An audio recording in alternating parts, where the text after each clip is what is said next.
Salut, c'est Théo Pourchère et bienvenue dans l'émission Auto Hebdo.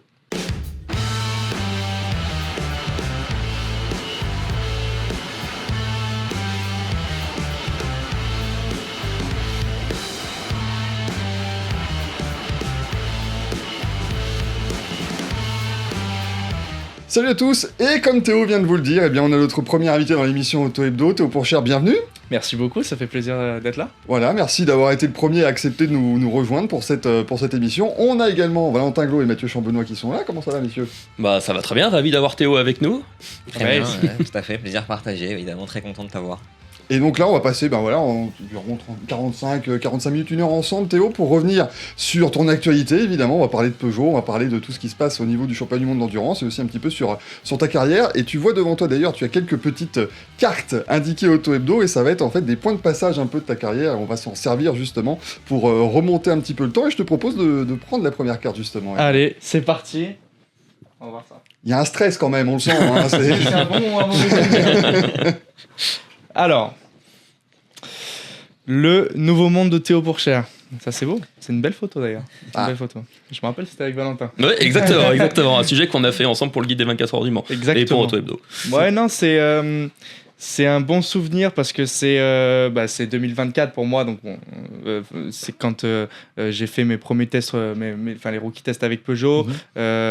Cet article a été fait cette année en 2025 juste avant Le Mans, mais le nouveau monde de Théo Pourchère, je le vois un peu comme ma vraie première opportunité, Peugeot qui me fait confiance de faire les rookie tests et de me prendre en pilote de test pour la saison 2025.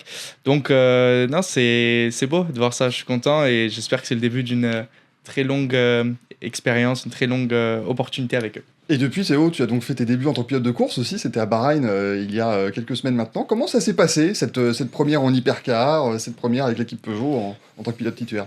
Ça s'est très bien passé et honnêtement, mieux que ce que je pensais parce qu'on a toujours un peu j'appréhendais un peu le fait de découvrir une nouvelle équipe en situation de course, des nouveaux coéquipiers, peut-être de pas savoir gérer quelques situations, mais au final tout s'est très bien passé de mon côté. On a même été malheureusement, je pense qu'on pouvait faire un meilleur résultat, mais vraiment on n'a pas eu de chance avec la stratégie pour le coup, mais on était dans le top 5 tout le long de la course. Maltel avait fait une très bonne qualif en mettant la voiture 3ème. J'étais bien remonté dans la course. Loïc avait fait un très bon départ aussi. T'as mené tes premiers tours aussi hein, ouais, j'ai mené des tours apparemment. C'est ça, j'ai vu ça quand je suis sorti de la voiture, que j'ai ouvert les réseaux sociaux, j'ai vu, j'étais en tête à un moment. Mais moi, à ce moment-là, j'étais seul en piste. Je me disais, je vois pas de GT, je vois pas d'hypercar. La voiture était. J'en avais pas conscience à ce moment-là. Et j'en avais pas du tout conscience. Okay. Et l'ingénieur me l'avait pas dit en fait. Je pense qu'à chaque fois je lui demandais est-ce que le rythme est bon ou tu vois, je t'entendais pas parler. Il me disait c'est très bien, continue comme ça. J'ai dit bon tant mieux et ça va et je me sentais à l'aise dans la voiture. Mais honnêtement une super première expérience. J'ai adoré rouler en championnat du monde d'endurance.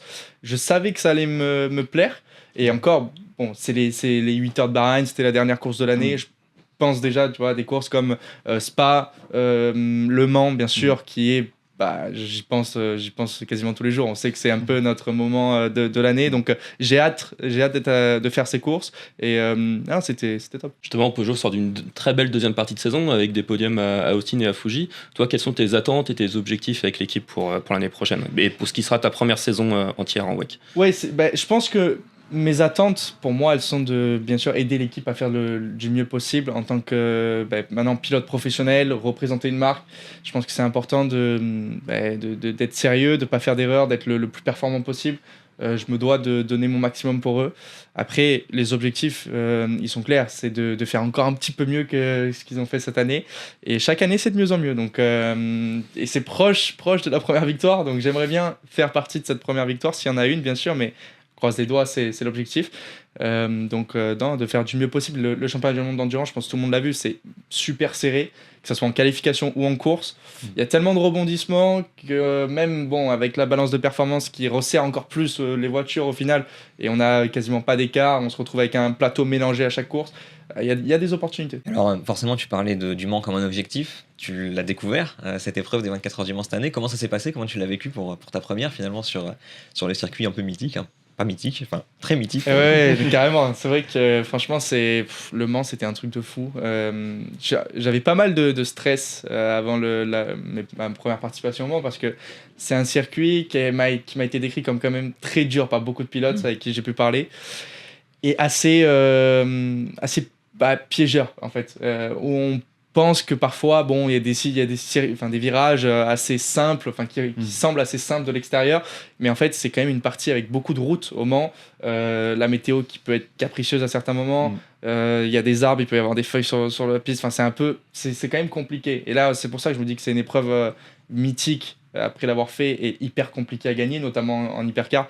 Je pense que ça sera d'autant mieux, hein. L'expérience sera encore mieux qu'en LMP2, c'est sûr, parce que représenter une écurie française, une marque française en tant que pilote français au Mans, je pense que ça va être top. Mais c'était un défi mental, c'était un défi physique, et j'ai hâte d'y être. Honnêtement, L'avoir fait en LMP2, ça te rajoute encore de l'envie de le découvrir en hypercar. Ça te permet aussi de te dire, je l'ai fait une fois, je vais pas arriver en découvrant tout parce que c'est effectivement très intense sur une semaine. C'est un avantage pour toi?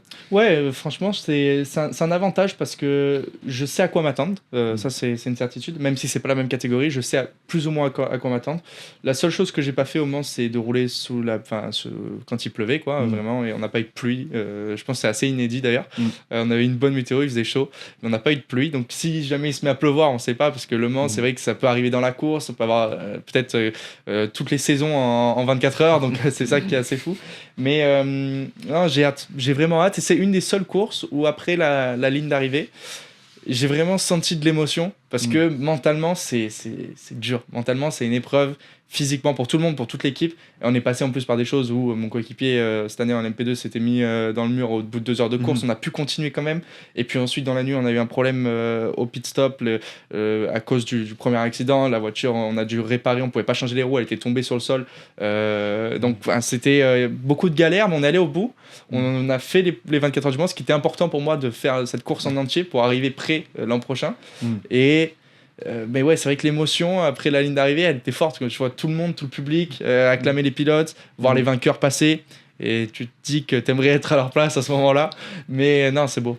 Tu disais que pour te préparer pour l'an prochain, tu le savais déjà à ce moment-là que tu faisais l'hypercar l'année d'après, ou... Je le savais pas, mais dans ma tête c'était un objectif clair. Donc en fait c'est pensée positive, histoire de... Exactement. Après ça, je pense que c'est la plupart des pilotes qui essayent. On a tous des objectifs clairs dans nos têtes, et on fait tout pour y arriver. Donc moi, il y avait rien de fait avec Peugeot, c'est vrai, à ce moment-là. Mais non, c'était clair dans ma tête, je voulais absolument y être en hypercar.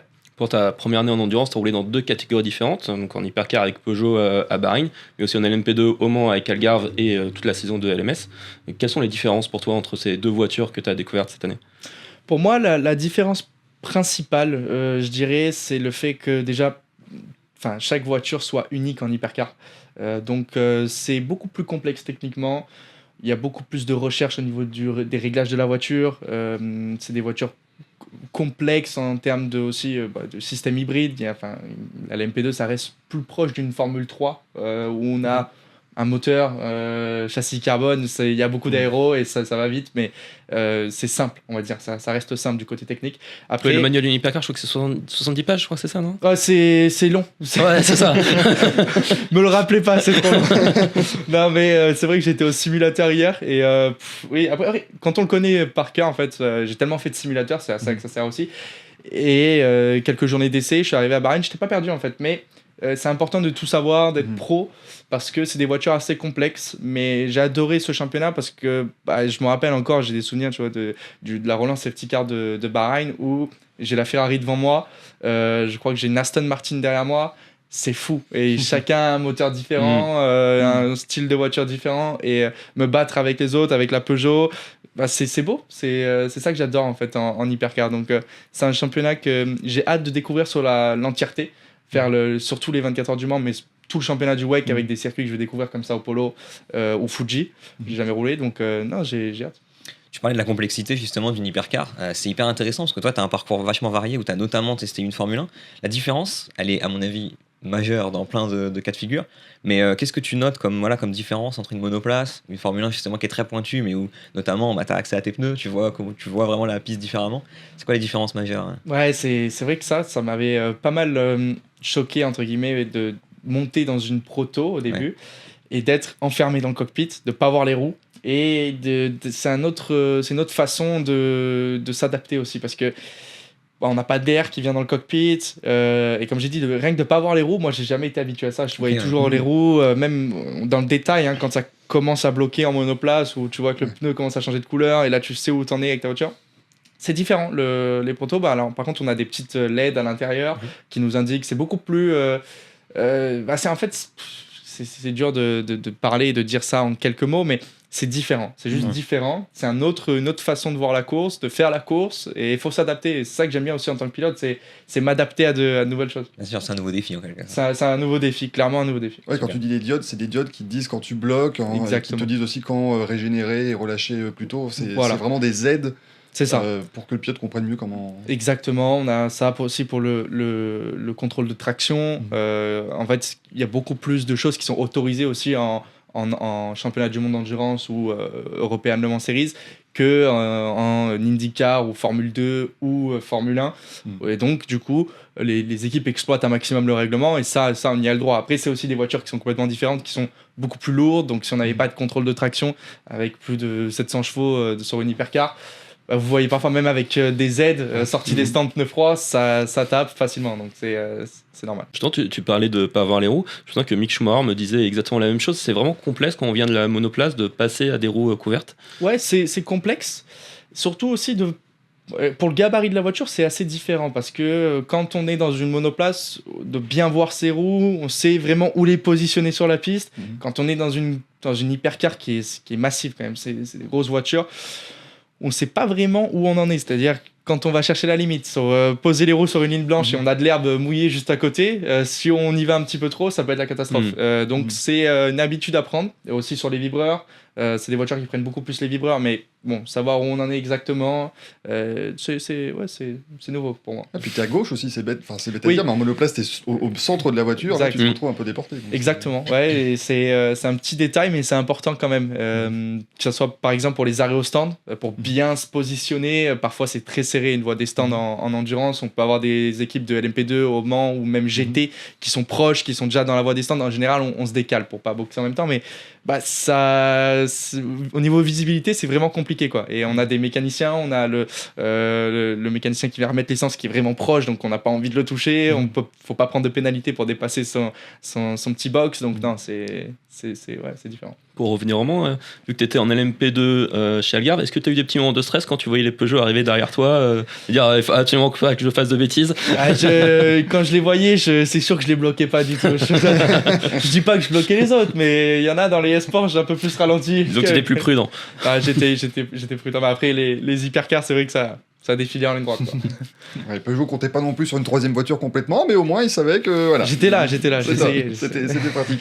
Je vais te proposer de prendre la deuxième carte, Théo. Là, on a parlé effectivement de ce qui se passe pour toi maintenant et de l'avenir, bien sûr. Et on va un petit peu remonter le temps maintenant, si tu veux bien. C'est parti. Champion de F4 allemande.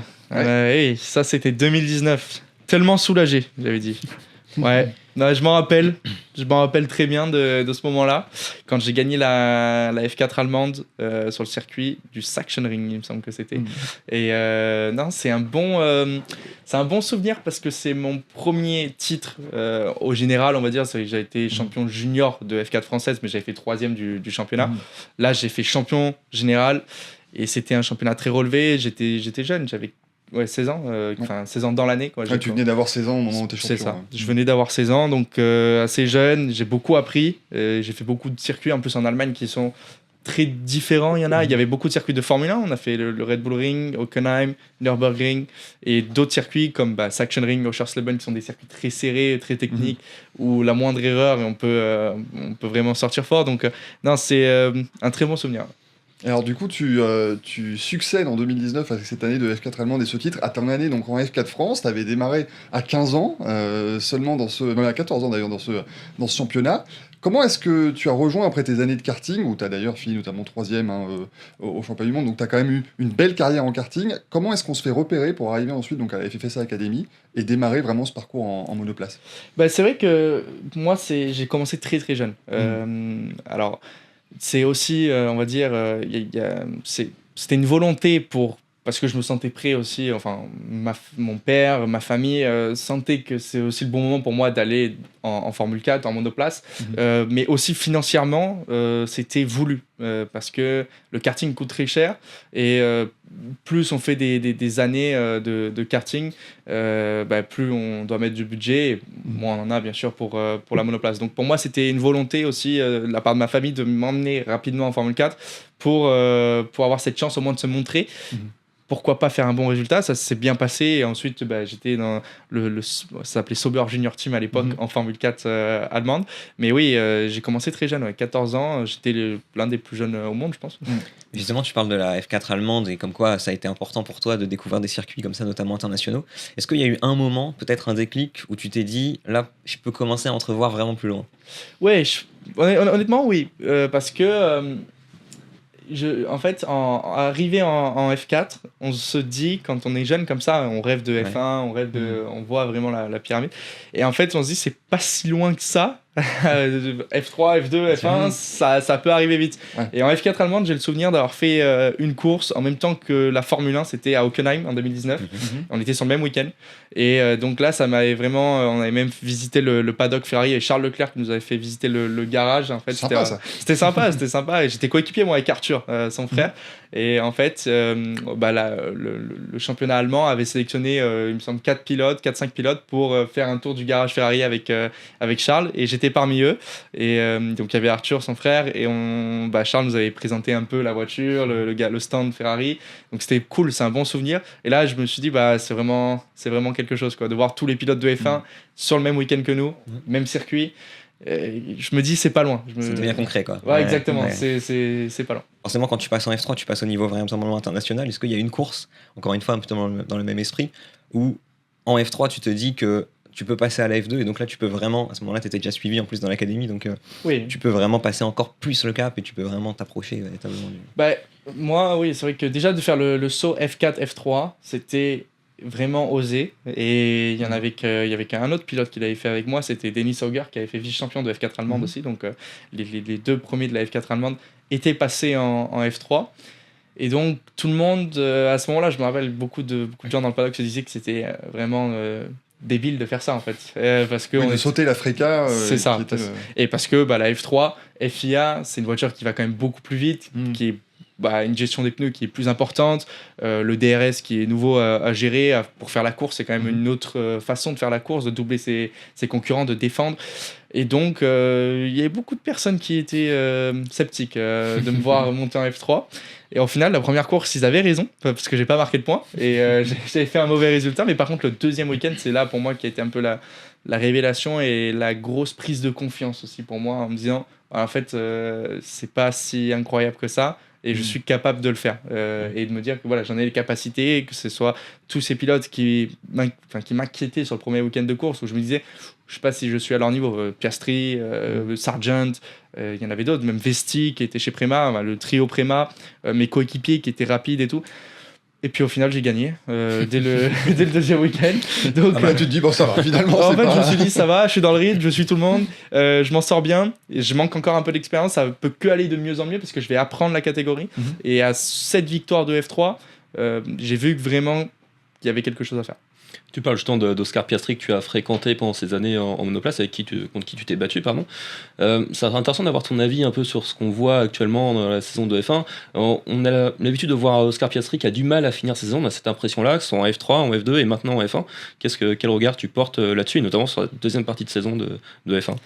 Moi, c'est vrai que j'ai l'impression que ça ressemble à notre année de F3. Où quand tu reviens à 3 points, c'est ça? C'est ça, ouais. Mais où j'étais après le premier week-end, Oscar avait gagné la course longue, moi j'avais marqué 0 points, il y avait une trentaine de points d'écart, puis tout au long du championnat on se bat, il gagne des courses, j'en gagne, mais puis surtout sur les 4 dernières courses et 2 derniers meetings, il y avait 2 courses par week-end, moi je fais 4 podiums de suite, ce qui est assez rare en F3, mais c'est constant, j'étais vite. Et lui en fait il fait peut-être un bon résultat, un très mauvais, un moyen, un très mauvais, et je reviens qu'à 3 points, et à ce moment là c'est vrai que quand on regarde le championnat, s'il y avait peut-être un week-end de plus, je sais pas s'il aurait été champion, je dis pas que je l'aurais doublé forcément, mais vu la dynamique vraiment, elle était vraiment catastrophique à ce moment-là, il avait vraiment du mal, quoi.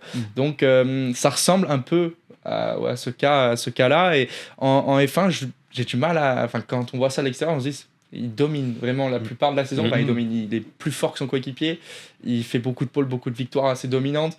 Et là, d'un coup, il n'y a plus de performance, il n'y a plus rien. C'est dur. Il y a des accidents surtout, des départs ratés. Donc, c'est pas juste un manque de performance. C'est un manque total, quoi. Vraiment, il y a quelque chose qui se passe chez Oscar. C'est dommage parce que je pense que sur l'ensemble de la saison, il aurait mérité. C'est pas encore fini, mais ça semble compliqué. Tu penses par exemple qu'il a du mal à gérer la pression d'un possible titre Alors, en fait, on pourrait se dire ça.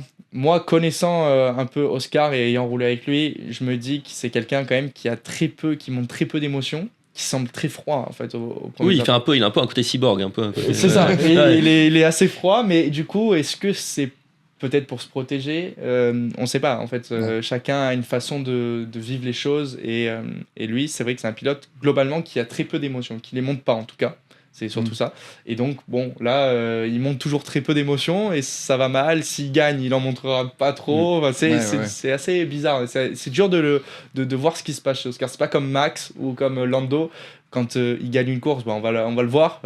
Et quand ils font une erreur ou quelque chose s'est mal passé en piste, ils vont vraiment le montrer aussi. Donc, non, c'est différent. Et on parle ici, Théo, effectivement, de ces catégories un peu juniors. Est-ce que toi, tu gardes un œil aussi encore sur les jeunes pilotes qui arrivent en F3, en F2 ? Est-ce que tu as des pilotes comme ça où tu te dis, tiens, lui, il pourrait être un futur grand ou... Ouais, je regarde. J'ai notamment regardé Macao récemment. Et Macao, c'était cool avec Théophile qui a gagné. Ouais. Enzo Dellini qui a fait 3e il me semble, donc c'est bien. Après j'étais surpris de voir Slater se mettre dans le mur notamment parce que on l'était tous je crois. Je me suis dit non, il se met vraiment, enfin moi j'étais comme un fou derrière la course, je me suis dit waouh. Parce que je sais que Macao ça se joue toujours à la fin, il y a toujours quelque chose qui se passe, mais non, c'est cool de voir des Français gagner des courses importantes et j'essaye de suivre, toujours là il y a la F2 qui revient ce week-end au Qatar. Je vais être forcément devant la télé à regarder la F2 parce que ça va être un titre jusqu'au bout qui va se jouer, donc c'est cool. Et chez les Français dans les catégories peut-être aussi inférieures, tu as du temps pour regarder un peu, je sais pas, peut-être les jeunes pousses en F4 notamment J'essaye de regarder un petit peu, en tout cas, j'essaye de m'informer, de voir qui sont les noms qui ressortent un peu. Et moi, ça me fait plaisir de voir notamment des Français aussi sortir un peu et gagner des courses, monter en catégorie. Je sais que c'est pas simple. Rien que d'arriver déjà à monter F3, F2, c'est vraiment compliqué. Il y a beaucoup de pilotes, déjà par manque de budget ou par manque d'opportunités, qui n'ont pas eu les meilleurs résultats possibles, qui ont du potentiel, mais qui se sont peut-être un peu ratés ou quoi, et qui partent direct vers d'autres branches. Mais je suis aussi, je les encourage d'ailleurs à aussi regarder ailleurs que la Formule 1 parce qu'il y a beaucoup de catégories qui sont très belles en sport auto et il y a beaucoup d'opportunités ailleurs aussi. Donc, notamment moi là en endurance, mais il y a la Formule E, il y a aux États-Unis avec l'Indy Next, l'IndyCar qui est intéressant, même le Japon, il y a pas mal de pilotes qui vont, je pense, passer de la F2 à la Super Formule 1 l'an prochain, donc c'est intéressant. Tu vas pouvoir prendre la carte suivante, Théo, vas-y. C'est parti. Je te débarrasse de celle-là encore. Normalement, c'est un bon souvenir. Oui, c'en est un. Alors, Théo Pourchère, une météorite en principauté. Ouais, 2021, ma victoire à Monaco. Non, celle-là, elle est collector. Elle est collector. Et c'est un très bon souvenir parce que je pense, on parlait de ma première victoire en F3 qui m'a fait prendre conscience de mes capacités, entre guillemets, sans me jeter des fleurs ou quoi que ce soit, mais c'est juste mentalement, c'est beaucoup le sport de haut niveau, c'est très mental. Ça m'a fait prendre confiance. Cette victoire, en fait, après un premier week-end à Bahreïn de F2, mitigé avec quelques points, quand t'es rookie, t'apprends de toute façon, donc tu marques quelques points. Ok, il y a beaucoup de dégradation, c'est pas simple, Bahreïn. Monaco, dès le deuxième week-end, c'était une saison particulière, il y avait 3 courses par week-end en plus en F2, et avec des gros écarts entre les courses. Donc, passer de Bahreïn à Monaco, c'était pas habituel. Je me suis dit, ça va être compliqué. J'avais jamais roulé à Monaco. La F2, déjà, ça va très vite. Petite anecdote, je sors de la voie des stands en essai libre. Mon tout premier tour à Monaco, et avec les pneus froids. Et là, je me dis, mais comment je vais pouvoir aller plus vite que le temps de sortir en fait. C'est comment ça va être possible ? La voiture, ça sautait de partout. Avec les pneus froids, ça glissait. Il n'y avait pas de frein. Je dis, ouf. là, la confiance était à zéro. Je me dis, le plus important, c'est vraiment de pas mettre la voiture dans le mur, d'y aller petit à petit. Et au final, je repense à ce moment-là et j'en rigole parce qu'à la fin du week-end, je gagne. Enfin, je fais la pole et je gagne. Et en fait, c'est juste une question de confiance, une question de prendre ses repères, y aller tranquillement, mais être sûr de soi. Écouter son équipe, ils m'ont beaucoup guidé à ce moment-là, ils m'ont donné une voiture qui était parfaite. C'est un bon souvenir. Et c'est le week-end donc, qui te lance ensuite évidemment sur la F2 jusqu'au titre donc en 2023. Ça reste aujourd'hui encore ton titre principal, ton grand fait d'armes on va dire dans ta carrière. Est-ce que ça reste une fierté de se dire voilà j'ai été champion de F2 face à des pilotes quand même aussi de grand talent et d'avoir été fait partie de cette aventure-là? Ouais, honnêtement, c'est une fierté. Et il y a beaucoup de gens qui me parlent du titre de Formule 2. C'est vrai que c'était assez populaire, je pense, et il y a beaucoup de gens qui regardaient la Formule 2. Et donc, ça fait plaisir. À chaque fois, on me présente, on va dire, en champion de F2 la plupart du temps. Mais non, c'est cool. Honnêtement, ça m'a lancé sur 3 belles saisons de F2. Et c'est vrai que parfois, 3 saisons, ça peut paraître beaucoup. Mais quand j'y repense, c'était 3 belles saisons de F2, j'en suis fier. J'ai fait 5e, 2e et 1er, donc j'ai jamais eu une saison creuse, on va dire. T'as toujours progressé au fur et à mesure. C'est ça, même si la saison de 5e, on pourrait la considérer comme moi, je la considère un peu comme un moment plus bas que les autres, parce que c'est mon pire résultat en championnat, dans tous les championnats auxquels j'ai participé. Donc, mais ça reste 5e, ça reste avec des belles victoires, avec des beaux moments. Et ça m'a lancé sur 3 belles saisons. Tu dis que tu fais 3 saisons, comme tu dis, ça peut paraître beaucoup, mais d'un côté, tu arrives très jeune, aussi en F2, et surtout, tu gagnes la 3e, ou paradoxalement, tu gagnes qu'une seule course au final. Donc, est-ce que ce titre-là, il t'a pas permis d'affirmer ta maturité et le fait que tu savais mieux gérer finalement le championnat? Bien sûr, totalement. Je pense qu'il m'a permis de me montrer à quel point c'est plus important d'être sérieux dans ses résultats, de savoir... En fait, d'être plus un patron en piste que un jeune pilote qui sait juste aller vite et faire des erreurs de temps en temps et d'en faire trop. Et ça peut lui coûter le championnat. En 2022, ça m'est un peu arrivé où en fait j'étais très rapide, j'ai fait 3 victoires. Mais bon, voilà, des erreurs, des casse-moteurs, mais en fait ensuite la malchance peut s'enchaîner. J'ai beaucoup eu de malchance, ça, c'est une certitude, mais aussi j'en ai créé, on va dire, de la malchance entre guillemets en provoquant des erreurs. Et voilà, j'ai appris de ça. Et en 2023, c'était pas, il y avait pas beaucoup de pôles, pas beaucoup de victoires, mais j'étais tout le temps dans le top 3. Donc et ça c'est rare. Et c'est paradoxal parce que est-ce que tu dirais à froid maintenant en analysant que c'est plus important d'être champion à tout prix ou bien quand même, parce que c'est un peu le but des catégories de promotion, d'avoir quelques moments phares comme ça pour se montrer quelque part des petits moments où tu brilles plus que d'habitude quoi. Je pense que le mieux c'est d'avoir les deux. Le mieux c'est d'avoir les deux. Allons-y. Mais non, c'est vrai, j'ai eu la chance d'avoir un peu les deux sur les 3 années où j'ai eu les moments, des très beaux moments et l'année de constance, on va dire, en 2023. Après, je pense que c'est compliqué de savoir comment les équipes analysent les pilotes en Formule 1 et réfléchissent. Parce que, honnêtement, on peut questionner beaucoup de choix de pilotes sur les dernières années. Je ne parle pas que de moi, forcément. Il y a beaucoup de pilotes qui ont montré de la vitesse, ont montré de la constance, ont montré des capacités, je pense, à conduire des F1 à très haut niveau. Et n'ont pas été pris. Et d'autres, ça peut être plus questionnable, mais c'est le sport automobile, ça a toujours été comme ça. Et moi, j'ai pas de regrets sur ça. J'ai fait quelques erreurs, mais le plus important, c'est d'avoir tout donné. Donc, non, je suis fier. Le fil rouge de ta carrière dans les formules de promotion, c'est les records de précocité, de le plus jeune vainqueur en F3, par exemple. Est-ce que c'est quelque chose qui t'a ajouté de la pression ou pas du tout?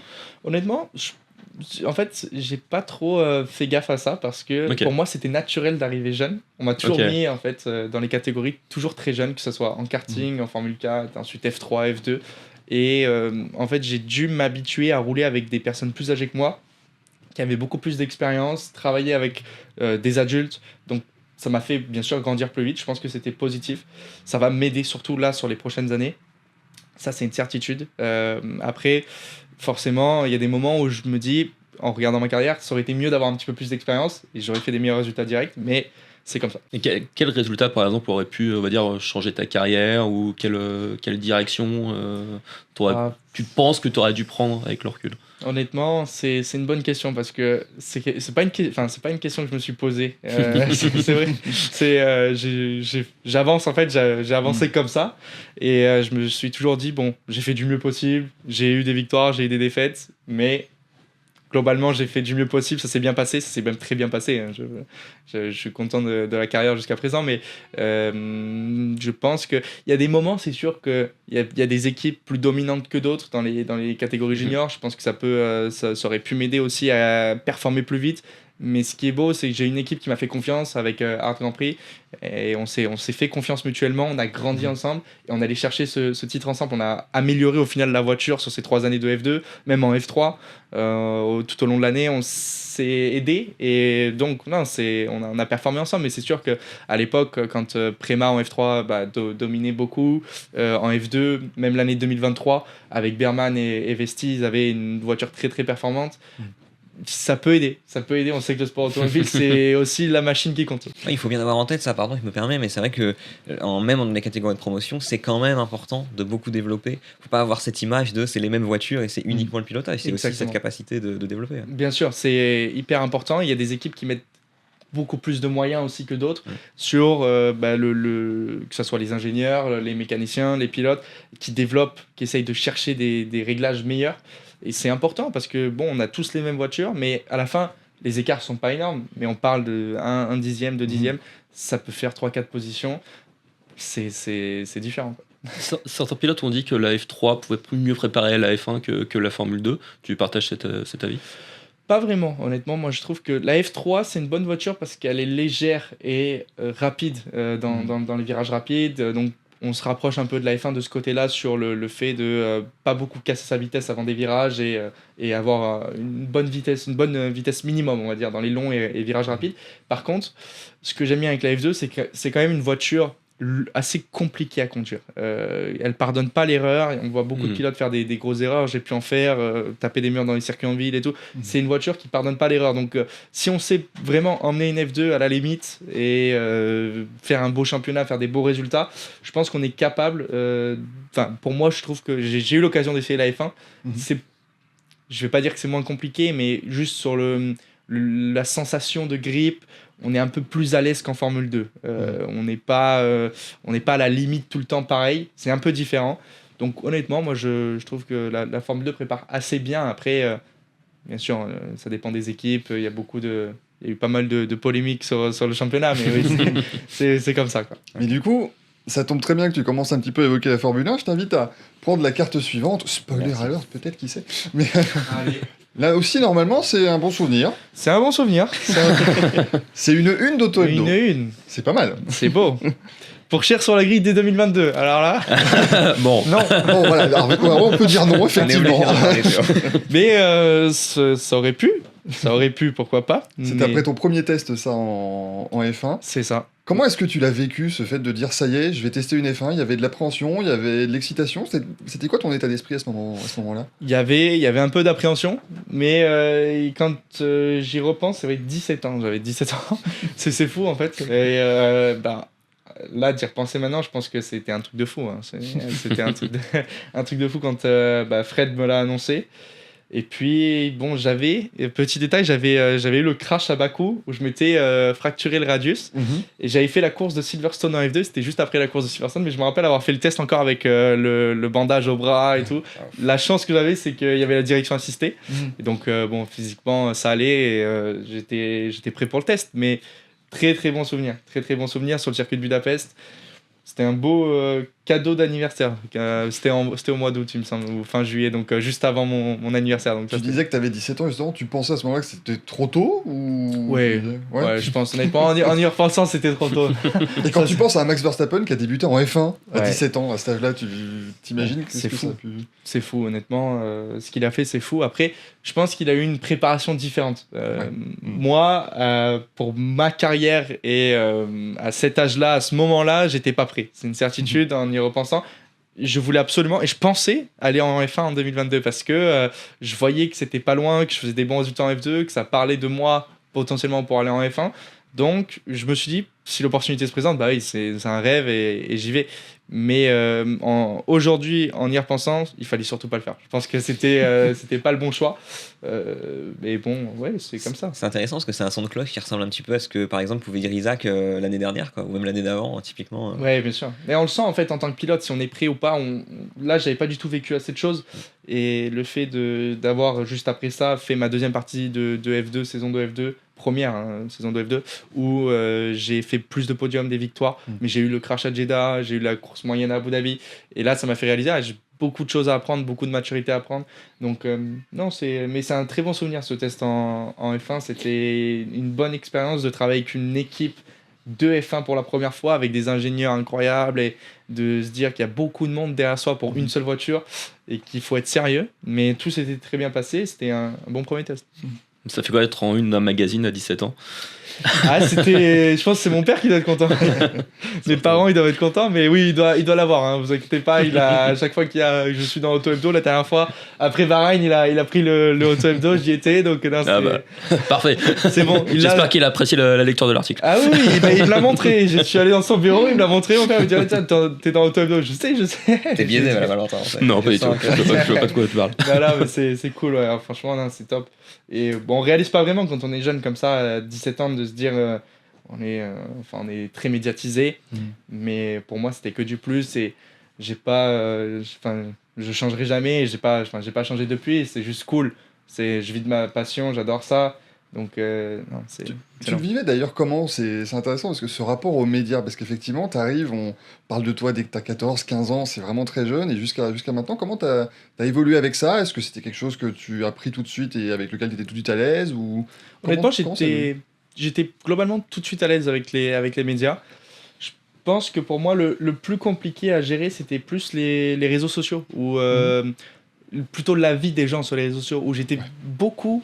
Bon, après, c'est très, on va dire, c'est ma génération où, tu vois, je suis souvent sur les réseaux sociaux et quand j'étais en F2, je regardais souvent les réseaux sociaux, les avis je pense que ça m'a beaucoup impacté à certains moments où j'ai appris de ça à dissocier un peu la vie des gens et ce qui se passe en vrai. Mais oui, non, moi, avec les médias, j'ai toujours été à l'aise, j'ai toujours été content de parler aux médias.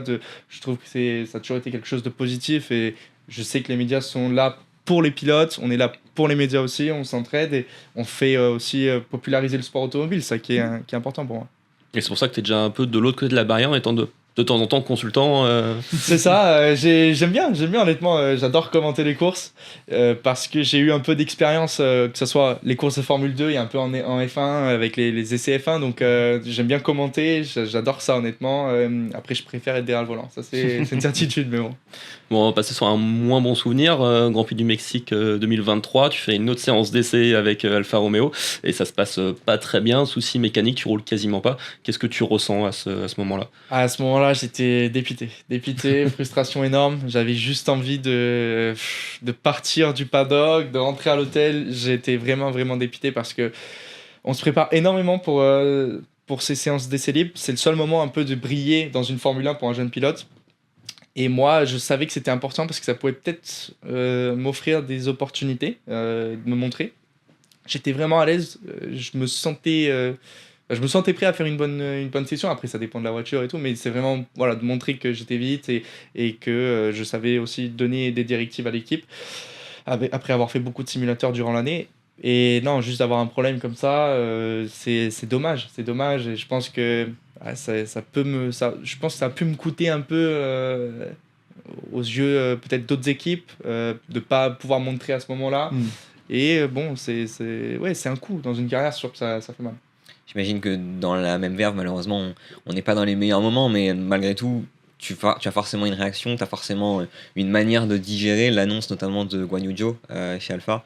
Comment est-ce que toi tu le vis? Est-ce que tu arrives à tourner la page un moment? Est-ce que tu as besoin de t'isoler par rapport à ça? Comment tu le... Ouais, c'est honnêtement la première fois qu'il a été annoncé chez Alfa Romeo, ça m'a plus impacté que les fois d'après parce que j'étais très jeune, 17-18 ans. Bon, je devais déjà avoir 18 ans quand il a été annoncé pendant la première saison de F2.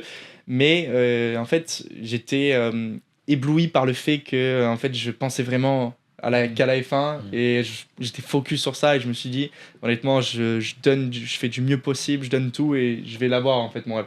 Là j'étais vraiment impacté et en fait les années d'après j'étais dans des discussions avec Alfa Romeo et il me parlait plus on va dire, on me donnait plus de détails et j'avais pas de regrets parce que je savais que c'était pas possible que j'aille en Formule 1 à ce moment-là donc quand même, là, je vais pas vous le cacher, j'avais un peu la rage quand même.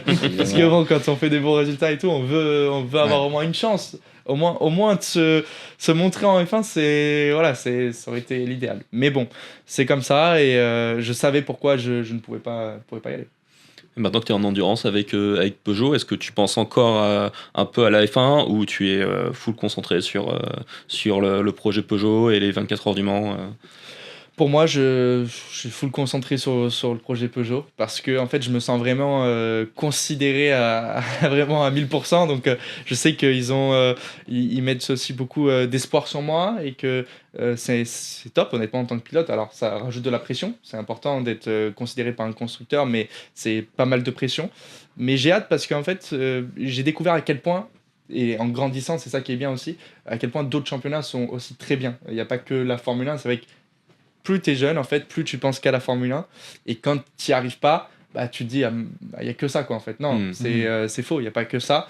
Et j'ai eu l'occasion, je pense que en fait, le premier championnat qui m'a ouvert les yeux, pour moi, c'est l'IndyCar. L'IndyCar m'a vraiment ouvert les yeux et m'a dit, en fait, ah oui, c'est vraiment top, il y a autre chose que la Formule 1. Et après, j'ai eu l'occasion de faire un peu des essais en Formule E, me dire, ah oui, la Formule E, ça progresse, c'est de mieux en mieux, il y a un niveau de fou, c'est pas si mal.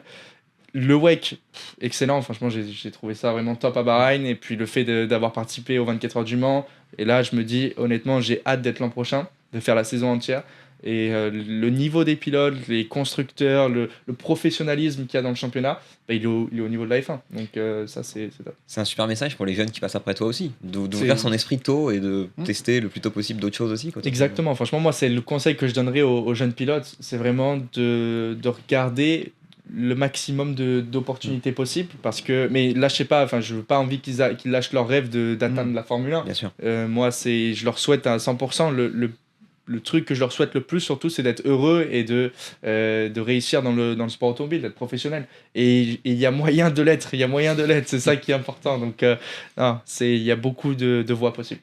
Faisons un tout petit scénario fictif de 30 secondes. Si une écurie de F1 de fond de grille t'appelle pour faire une pitch sur un Grand Prix, t'y vas ou pas? Comme ça, quoi. Comme ça. Je demande l'autorisation à Peugeot. Et puis, s'il n'y a pas de clash avec le WEC, je fais la course et puis je retourne dans ma Peugeot. C'est très clair. Non, mais je pense que c'est sûr que la F1, en fait, ça peut être important, je pense, pour un pilote. Déjà, c'est un rêve, mais pour le côté technique, c'est vrai que ça peut apporter beaucoup. Il y a beaucoup d'anciens pilotes de F1 qui ont fait quelques années qui sont allés en WEC. Bon, on a Kevin Magnussen ou même Mick Schumacher qui était cette année. Et je pense qu'ils ont apporté pas mal aux équipes, que ce soit au niveau de la vitesse pure, parce que c'est des pilotes excellents, mais aussi au niveau du retour technique et du développement de la voiture, de l'aide de leurs coéquipiers. Donc non, c'est sûr que c'est important, mais oui. Course en F1, ça serait top. Mais tu parles de ce qu'ils peuvent apporter, mais même toi, avec les essais que tu as fait finalement F1, tu dois pouvoir apporter un certain retour technique à Peugeot actuellement, j'imagine. Bien sûr. Et sur ça, j'ai l'occasion de faire beaucoup de simulateurs F1, et donc ça m'aide énormément de travailler, d'avoir pu travailler avec de telles équipes qui sont énorme, c'est des équipes avec tellement de personnel, tellement d'ingénieurs où en fait on est obligé de vraiment aller creuser loin en fait en tant que pilote pour ressentir des choses, aider l'équipe et donc après une hypercar globalement ça va un peu moins vite, enfin ça va moins vite qu'une Formule 1 sur un tour mais au niveau technique c'est quand même assez élevé donc je peux apporter aussi moi mon expertise même si j'ai moins d'expérience que d'autres pilotes que ce soit Loïc Duval ou Paul Di Resta mais je suis pris en considération, c'est ça qui est bien et mon avis compte au sein de l'équipe. On va pouvoir terminer avec la dernière carte, Théo. Allez, bon, c'est pas la meilleure photo là par contre, je suis concentré. Non mais elle pointe un moment précis, bien sûr, qui était assez inattendu je pense. Bien sûr, moment précis, je vais quand même la montrer, mais ça c'est un périple dont je me souviendrai toute ma vie je pense. Oui, donc cette photo... Ça, c'est moi peut-être 1 heure après être sorti de l'avion. ouais, donc À en Toronto, au Canada, on dit. fait, Toronto, au En étant Canada. parti de Nice. En étant parti de Nice. Alors, je vais raconter l'histoire entière. On t'écoute. On est là On pour veut On tout est savoir. dans le sud de la France. J'étais à Cannes à ce moment-là, donc pas loin de chez moi. Je suis de Grasse. Et donc, McLaren m'a remplacé quelques semaines avant par Nolan Siegel. Et donc, moi, j'étais rentré chez moi en France. Et j'étais à Indianapolis. Début de semaine, je rentre chez moi. Je dis, bon, j'ai plus d'intérêt à rester à Indianapolis. Je rentre chez moi. Et ce week-end-là, donc je dois rentrer le mardi, je pense, d'Indianapolis. Le week-end, il y a la course de Toronto. Mais bon, moi, je suis plus de la Green IndyCar. Je suis au restaurant à Cannes avec ma copine et je regarde l'IndyCar. Ce qu'elle n'a pas apprécié parce qu'elle voulait absolument que. Oui, oui. Mais j'avais On te l'Indy- félicite pas, Théo. Ça, c'est peut-être pas l'exemple à montrer. Voilà. Elle va m'engueuler parce qu'à chaque fois qu'on est au restaurant, il y a forcément soit un match de foot, soit de la voiture sur mon téléphone. Désolé, mais je suis un fan de sport. Donc, je regarde l'IndyCar, bien sûr, et je regarde la séance de Philippe 1 et je vois Alexander Rossi taper le mur. Et je vais sur Twitter, je dis apparemment il s'est fait mal. Et j'ai à ma copine, on rigole, imagine, il me rappelle et tout, mais bon, c'est une blague, tu vois, on en rigole. Je dis, ils vont jamais te rappeler. Et on marche comme ça dans Cannes. Et Tony Kanaan m'appelle sur mon téléphone. J'ai bon, qu'est-ce que Tony veut? Du coup, je décroche. Et là, il me dit Théo, je passe pas par quatre chemins. Au bout de 10 secondes d'appel, regarde les avions pour Toronto. Est-ce que tu as envie de venir? Est-ce que tu peux venir? J'ai dit oui, bah, bien sûr, absolument, je suis prêt. J'ai juste 10 heures d'avion à faire et je suis là, quoi. C'est tranquille.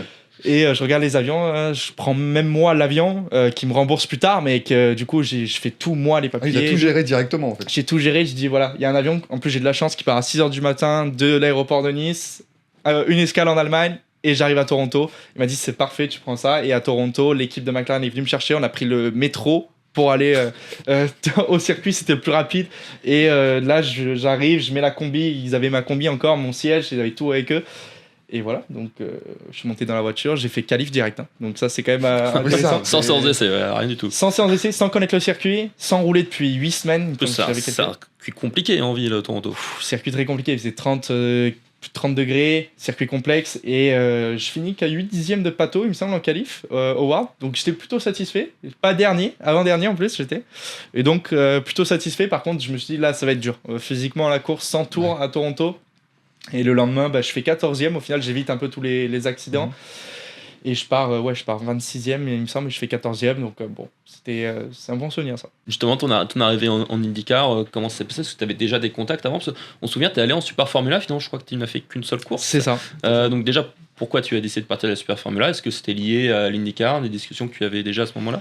C'était un peu lié à l'IndyCar, mais surtout aussi lié au budget. C'est vrai que la Super Formula, c'est aussi au pilote un peu de trouver son budget. Moi, j'ai pas du tout eu d'aide pour rouler en Super Formula, donc un petit peu Sauber qui m'a aidé pour la première course. Et le reste, j'avais plus de budget, donc McLaren m'a appelé vraiment au bon moment. Moi, c'était l'opportunité rêvée. Je rêvais de courir en IndyCar en 2024. Vraiment, j'avais déjà contacté McLaren à l'époque pour ça. Et en fait, il n'y avait pas eu d'opportunité. Puis Maluka s'est blessé. Ils ont décidé de prendre Ilott au début. J'étais dans les discussions pour pouvoir déjà rouler à ce moment-là. Et puis, ils ont décidé de changer, de me prendre pour les 2 courses de Long Beach et Barber. Puis ça s'est bien fait, on a continué. Après, il s'est passé ce qui s'est passé, mais c'est vrai que l'IndyCar, c'était vraiment une cool expérience. Mais Théo, d'ailleurs, Tony Kanaan disait souvent, même au moment où tu as été remplacé par Nolan Siegel, toujours cette phrase « trust the plan ». Bon, on imagine que le plan n'était pas de mettre Alexander Rossi dans un mur pour que tu reviennes faire une course, mais est-ce que tu peux nous dire aujourd'hui, qu'est-ce qu'était le plan, ou ce plan auquel il faisait référence? C'est une bonne question, mais non, honnêtement, c'est vrai que c'est complexe. L'IndyCar, c'est aussi, il y a beaucoup de pilotes qui emmènent des sponsors, du budget pour rouler. On va dire que j'étais un peu au mauvais endroit au mauvais moment, mais globalement, parce que c'est vrai qu'il y a eu quand même beaucoup avec l'histoire d'Alex Palou. C'est vrai que McLaren a toujours dû chercher un pilote dernière minute, ça n'a pas été simple pour eux. Ouais. Moi, ce que je retiens de ça, c'est vrai qu'ils m'ont donné l'opportunité de me montrer. Ça a vraiment été une chouette expérience, honnêtement. J'ai découvert un championnat qui, depuis la France, depuis l'Europe en général, on a du mal vraiment, je pense, à se rendre compte à quel point ce championnat peut être cool. Et vraiment, j'encourage les gens aussi à aller voir de leurs propres yeux sur place aux États-Unis. Bon, ça coûte cher, bien sûr, je suis au courant, mais c'est vraiment une expérience géniale. avec des courses de voitures qui sont folles, quoi. Vraiment folles, et des voitures qui font vraiment un bruit de moteur de fou, des arrêts au stand vraiment spectaculaires, des batailles en piste qui sont top, et du professionnalisme, moi, que j'ai senti, mais avec un côté de détente aussi entre les pilotes, entre les équipes, qui est vraiment sympa, qui est différent de l'Europe. Et non, franchement, ouais, j'ai adoré. Et maintenant, tu as Simon Pagenaud, champion IndyCar, vainqueur des 500 miles d'Indianapolis, qui t'a rejoint un petit peu dans ton entourage. Est-ce que tu te dis, voilà, j'ai gagné à Monaco en F2, mais voilà, tu as gagné à Monaco, tu as fait, les 24 heures du Mans. Est-ce que tu dis, voilà, j'ai envie de faire la triple couronne et d'aller un jour à Indianapolis? Est-ce que tu as Simon qui peut aussi t'aider sur ces pistes-là? Ouais, c'est sûr que la triple couronne, ça serait, je pense, c'est le rêve ultime, enfin le défi ultime pour chaque pilote, mais qui est hyper complexe à atteindre parce que, on va dire, l'étape la plus compliquée pour moi, ce serait d'avoir l'opportunité en F1 et de gagner le Grand Prix de Monaco. Après, c'est vrai que la victoire en F2, on pourrait faire un petit passe droit si jamais je gagne le Mans. Ça peut compter, voilà. Ça pourrait compter, mais non, c'est vrai que moi, là, mon focus, c'est vrai que c'est à 100% sur le WEC et sur gagner le Mans. Ce serait vraiment le rêve ultime à l'heure actuelle. Par contre, oui, gagner les 500 miles d'Indianapolis, un jour dans ma vie, c'est sûr que c'est sur la wish list, comme on dit.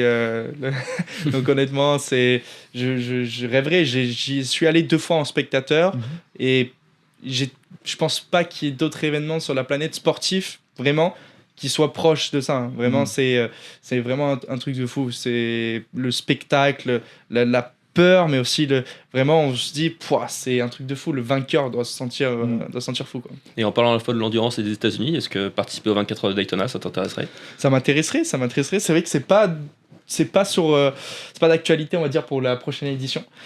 On sait jamais ce qui peut se passer. Il y a beaucoup d'opportunités à Daytona avec 4 pilotes par voiture et beaucoup de catégories aussi. Mais 24 heures de Daytona, ça me fait rêver aussi. Donc il y a quelques courses qui me font rêver comme ça. Où, je dirais Le Mans, Daytona, 500 miles Indianapolis. On est sur le top 3, je pense, ultime. Pour terminer, Théo, on va te mettre un petit peu au défi, on va dire. On va mettre un petit timer de 2 minutes. Et tu vas répondre au plus de questions possibles. Alors, on en a 50, autant te dire que là... En 2 minutes, ça va être dur. Hein. Même moi, juste dire les 50 questions, je suis pas sûr d'y arriver, donc on va essayer d'aller le plus loin possible. Est-ce que tu es prêt, Théo? C'est parti. Le pilote le plus fort que tu as affronté? Je suis pas prêt, en fait. On va repartir. Allez, je dirais Piastri. Et allez, t'as le droit à un joker quand même, on va être sympa. Le pilote le plus sous-coté? Le plus sous-coté, je dirais Pato Howard. Ton meilleur coéquipier dans ta carrière? Le meilleur coéquipier? Faut que je choisisse les bons. Les 2 prochains que j'aurai en 2026. Ça, c'est une très très bonne réponse. Le pilote qui t'a fait rêver quand t'étais jeune? Le pilote qui m'a fait rêver, allez, il y en a 2, Vettel et Hamilton. Ton circuit préféré? Monaco. On avoue qu'on tourne cette émission le mardi. Ton prono pour OM Newcastle ce soir? Je vais au stade. Je vais au stade. D'où l'avion juste après. D'où l'avion. Il va falloir que tu en portes chance. 2-1 pour l'OM. Qui sera champion du monde de Formule 1? Lando Norris. Qui gagnera la F2? Fornaroli. Course de jour ou course de nuit? De nuit. Un Grand Prix en F1 dans la meilleure voiture du plateau ou 300 Grands Prix dans la pire? Dans la meilleure du plateau. T'as combien de points sur ton permis? 10. Ah bah c'est pas mal. Ça va. Ta pire habitude au volant? Pire habitude, je vais... non, je suis parfait. On m'a dit de rien dire. Je vous le dis. C'est très bien. Je respecte les règles. Il faut respecter les règles. Complète la phrase. En 2026 avec Peugeot, en 2026 avec Peugeot, allez, vivre ma première victoire en championnat du monde d'endurance. Allez, on te le souhaite en tout cas. Si possible aux 24 heures du Mans. Celle-là, elle serait magnifique. Est-ce que tu as une superstition avant un départ de course? J'en ai plusieurs. J'ai beaucoup de routines. Je suis quelqu'un d'assez superstitieux. À voiture égale, est-ce que tu bats Oscar Piastri? Ça va faire parler si je dis quelque chose, mais je suis pilote et oui, mais bon, il est fort, il est très fort. Il m'a battu d'ailleurs. C'est bien, il n'utilise pas son joker en plus, Théo, c'est pas mal du tout. C'est beau, Entre nous, t'en as voulu à McLaren de ce qui s'est passé ou... Forcément, en tant que pilote, on en veut parce que c'est dur, hein, ça a été un moment compliqué, mais je l'en veux. Enfin, je les remercie de m'avoir donné l'opportunité d'un côté aussi. Donc. S'il y avait une règle que tu supprimerais en Formule 1, ce serait laquelle? Une règle que je supprimerais. C'est dur. Honnêtement, c'est dur. complexe. Hein. Il y en a tellement en J'allais fait. dire, il y a un Joker en stock, mais Il y a toujours un Je, Joker. je dirais la VSC, moi, si ça peut t'aider. C'est vrai, je suis d'accord. Ah, C'est bah mieux. voilà. Plus de relance safety car, Voilà. c'est plus drôle. merci, Val. Merci. Et enfin, gagner le Mans ou gagner le championnat WEC. Gagner le Mans. Magnifique. Merci Théo. Merci Théo. Super, Merci merci beaucoup. beaucoup. Et on va même instaurer une tradition, parce que c'est important la tradition en sport auto. On a Allez. ici un petit casque qui est pour l'instant blanc. Allez, Mais si tu pouvais y mettre une petite signature, Bien et sûr. ce sera le casque que vous pourrez suivre et vous pourrez voir, le voir se remplir au fur et à mesure qu'on va avoir des invités. avec plaisir. Hop, je vais passer ça, Théo. C'est parti. Ça. Merci beaucoup. Où tu veux, t'as le choix du roi. Ah ouais, c'est bien. Ah, voilà. Je suis premier au moins. C'est le Tu premier, peux te c'est ça. placer où tu veux, là, il n'y a aucun problème. Bon, allez, on va Tu peux la faire aussi grosse que tu veux, si tu veux pas laisser la place aux autres.